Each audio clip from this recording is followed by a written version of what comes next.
তুমি তো দেখছি আচ্ছা বোকা ছেলে। এই বুদ্ধি নিয়ে বাগদাদ যাও পড়াশোনা করতে?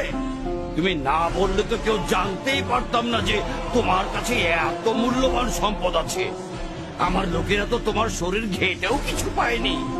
তুমি ইচ্ছে করলেই আমাদেরকে ধোকা দিতে পারতে, তাতে তোমার এই সম্পদগুলো তোমারই থাকতো।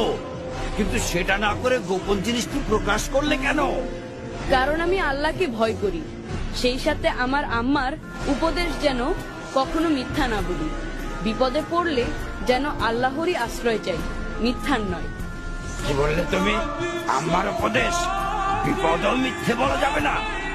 না, কারণ আল্লাহ যদি ইচ্ছা না করেন তাহলে মিথ্যা বলেও আমি রেহাই পাবো না।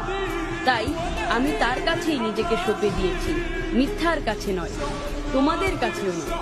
আর আমাদের নবী বলেছেন, মিথ্যা হলো সকল গুনার মা।